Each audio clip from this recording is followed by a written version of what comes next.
আসসালামু আলাইকুম সবাইকে। আশা করি তোমরা সবাই ভালো আছো, সুস্থ আছো প্রতিবারের মতোই।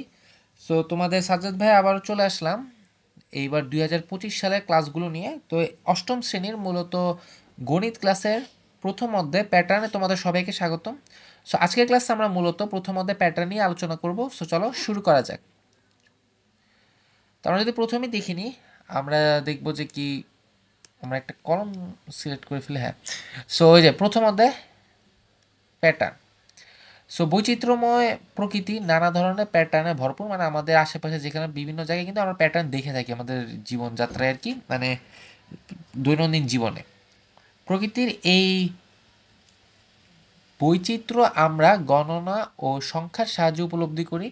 প্যাটার্ন আমাদের জীবনের সঙ্গে জুড়ে আছে নানাভাবে। শিশুর লাল নীল ব্লক আলাদা করাও একটা প্যাটার্ন, যেমন লালগুলো একদিকে যাবে, নীলগুলো আরেক দিকে যাবে। সেই গণনা থেকে শেখার সংখ্যাটাও একটা প্যাটার্ন। আবার পাঁচের গুণিতকগুলোর শেষে যে 0 বা 5 থাকে, এটাও একটা কি প্যাটার্ন।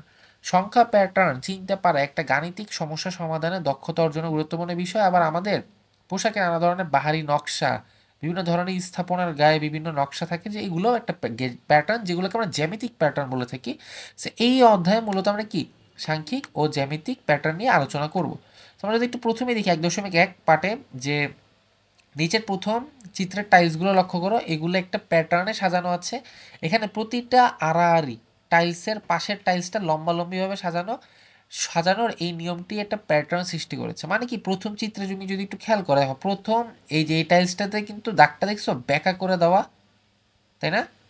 পরের টাইলসটা দেখো লম্বা করে দাও, আবার বেঁকা, আবার লম্বা, আবার লম্বা, আবার বেঁকা, লম্বা, বেঁকা। দেখছো, এগুলো কিন্তু একটা প্যাটার্ন সৃষ্টি করতেছে। আবার বেঁকা, লম্বা, বেঁকা, লম্বা, এগুলো কি বলি আমরা, একটা কি প্যাটার্ন। ঠিক আছে। এবার কিন্তু কারিকুলাম একবার আগের মতো চলে গেছে। তার মানে কিন্তু তোমাদের আর সহজভাবে কোনো কিছুই হবে না, আগের মতো করেই হবে। তোমাদের মধ্যে অনেক গ্যাপও থাকবে। সো আমরা চেষ্টা করবো ইউটিউবে কভার করার জন্য। এছাড়াও অনেকেই আছে যে কি হোয়াইট বোর্ডে সামনাসামনি যদি ক্লাসগুলো করার ফিল নিতে চাও, তাহলে তোমরা এই ফিলের জন্য ইজিলি ভর্তি হতে পারো আমাদের টাইটেনিয়াম বেচে। সেই বেচের নাম হচ্ছে টাইটেনিয়াম স্পেশালি, এটা ক্লাস 8-এর জন্য এই বেচটা সাজানো। সো এই বেচের মূলত বৈশিষ্ট্য হচ্ছে যে কি, এই বেচে আমরা অর্ধবার্ষিক সিলেবাসটা কমপ্লিট করাই দিব।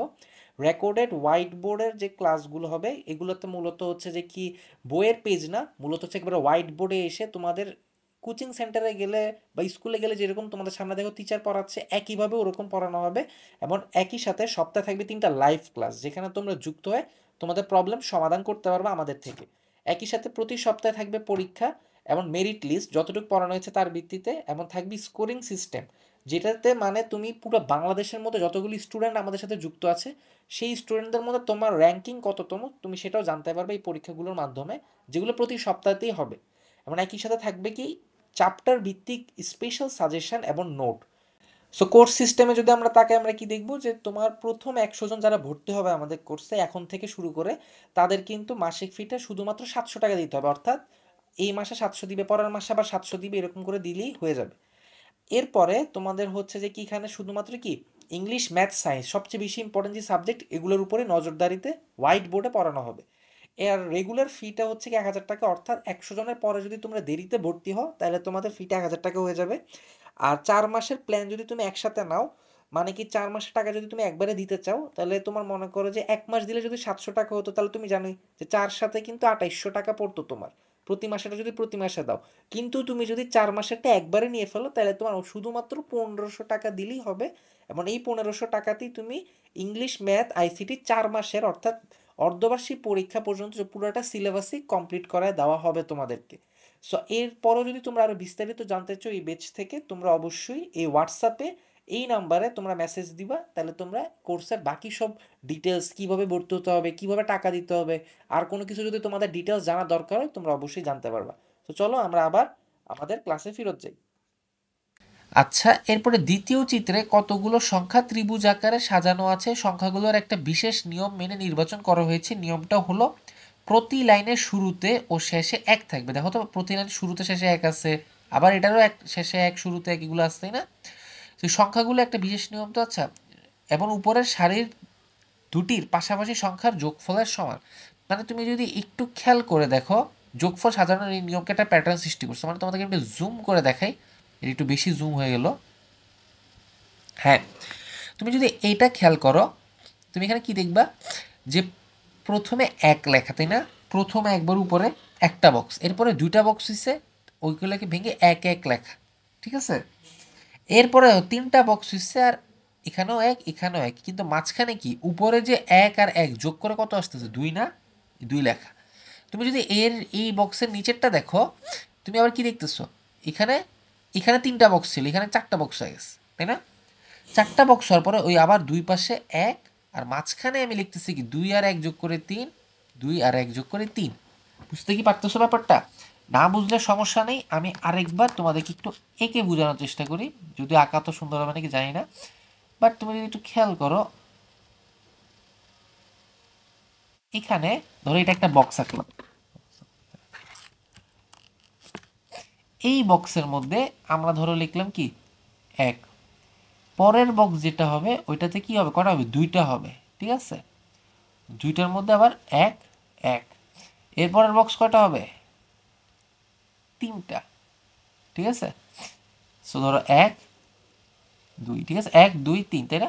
এখন তুমি দেখো প্রথমে এক দিচ্ছ, শেষেও এক দিবে, এটা ফিক্সড। আর মাঝখানে কি বসাবে? এই উপরের বক্স থেকে এক আর এক যোগ করলে দুই হয় না? দুই। এরপরের বক্স দেখো, এরপরের বক্স যদি আমরা খেয়াল করি, এখানে তিনটা বক্স ছিল না, এখানে কয়টা হবে? চারটা। একটা দুইটা, এক দুই তিন চার। এখন দেখো সেম, প্রথমে শুরুতে এক শেষে এক, মাঝখানে কি কি বসবি? দুইটা বক্স দেখো, দুই আর এক, মানে এই দুই আর এই এক যোগ করে কত আসতেছে? তিন। আবার এই দুই আর এই এক যোগ করে কত আসতেছে? তিন। এভাবে করেই নিচেও চলতে থাকবে। তো দেখো এখানে আবার সেম, আরেক এখানে কটা ছিল তাহলে? এই দেখো এক দুই তিন চার, তাহলে এর নিচে কি হবে? পাঁচটা হবে না? দেখছো, এক দুই তিন চার পাঁচ, প্রথমে এক শেষে এক, মাঝখানে এগুলো কি বসবে? তিন আর এক যোগ করে কত হবে? চার। তিন আর তিন যোগ করে কত হয়? ছয়। তিন আর এক যোগ করে কত হচ্ছে? আবার চার। এবার পরের বক্স যদি আমি ধরো তোমাদেরকে একটু বোঝানোর জন্য আঁকতে যাই, এখানে ধরো নিচে আরেকটা বক্স আঁকলাম, কটা হচ্ছে? একটা দুইটা তিনটা চারটা পাঁচটা না? পাঁচটা তো হচ্ছে নাকি? তাহলে নিচে কয়টা বক্স হবে বলো তো? ছয়টা হবে, ঠিক আছে? ছয়টা বক্স দিন, একটা দুইটা, এক দুই তিন চার পাঁচ, আর ধরো আরেকটা এখানে দিয়ে দিলাম। দ্বিতীয় চিত্র এগুলো একটু আগে থেকে লেখা তো বোঝানোর জন্য দেখো, এখানে শুরুতে এক আছে, আবার শেষেও এক হবে, তাহলে এইখানে কি হবে? এখানে চার আর এক যোগ করলে কত হবে? পাঁচ, তাই না? পাঁচ। এই জায়গায় কিন্তু দ্বিতীয় এগুলা, এখানে দেখো তাহলে কি হবে? এখানে বলো তো, চার আর ছয় যোগ করলে কত হবে? দশ। এরপরে দেখো আবার চার আর ছয় যোগ করলে কত হবে? দশ। এখানে কত হবে বলো তো? হ্যাঁ, চার আর এক যোগ করলে পাঁচ। এই হচ্ছে নিয়ম, ঠিক আছে? এভাবে করি মূলত আমাদেরকে এই প্যাটার্নটা করতে হবে। তোমাদেরকে আরেকটা ছোট লাস্ট আরেকবার একটু বুঝাই দিই, যারা এখনো একটু ধরো একটু হালকা হালকা কনফিউশন, তারা যাতে একবারে ক্লিয়ার হয়ে যাও। আরেকটা বক্স রাখবো আমরা এখান থেকে। তো এ করিস একটা দুইটা তিনটা চারটা পাঁচটা ছয়টা বক্স হচ্ছে না? তাহলে পরের বক্স কয়টা হবে? সাতটা। তাহলে ধরো এক দুই তিন চার, এক দুই তিন চার পাঁচ ছয়, ধরো সাত, ঠিক আছে? এখন দেখো প্রথমে দেখো সাতটা বক্স থাকলাম, ঠিক আছে? পরের কথাটা কি মাথায় রাখতে হবে? প্রথম বক্স আর শেষের বক্সে কি হবে? ওয়ান, মানে এখানে এক দিয়ে দিচ্ছি, এখানেও এক দিয়ে দিচ্ছি। এবারে এখানে কি হবে বলো তো? এখানে হবে কি এই পাঁচ আর এক যোগ করে ছয়। এখানে কি হবে বক্সে? দশ আর পাঁচ যোগ করে 15। এখানে কি হবে? দশ আর দশ যোগ করে 20। এখানে কি হবে আবার? দশ আর পাঁচ যোগ করে 15। আবার এখানে কি হচ্ছে? এই বক্সে পাঁচ আর এক যোগ করে কি হচ্ছে? ছয়। এইভাবে করেই জিনিসটা চলতে থাকবে। এগুলো কি একটা প্যাটার্ন আকারে ঘুরতেছে না? প্যাটার্ন আকারে, এটা কি আমরা প্যাটার্ন বলতেছি। আমরা সামনে আগাই, যে আবার এক চার সাত দশ তেরো এই সংখ্যাগুলোতে একটা প্যাটার্ন বিদ্যমান। সংখ্যাগুলো ভালো মতো লক্ষ্য করলে দেখলে একটা নিয়ম খুঁজে পাবে। নিয়মটা হলে কি, এক থেকে শুরু করে প্রতিবার তিন যোগ করতে হবে। মানে কি, দেখো একের সাথে তিন যোগ করে চার, চারের সাথে আবার তিন যোগ করলে কত হচ্ছে বলো তো? সাত। এখন ধরো তুমি ভাবলা যে কি ভাই সাতের সাথে আরও তিন যোগ করি, তো সাতের সাথে তিন যোগ করলে হচ্ছে দশ, আবার দশের সাথে তিন যোগ করো তেরো, তেরোর সাথে তিন যোগ করো পরেরটা, এই পরেরটা কী হবে বলো তো? ষোলো। ষোলোর সাথে আবার তিন যোগ করলে পরেরটা কী হবে? 19। তো প্রতিবারে তুমি দেখতেছো তিন করে কি বাড়তেছে, এটাও একটা প্যাটার্ন।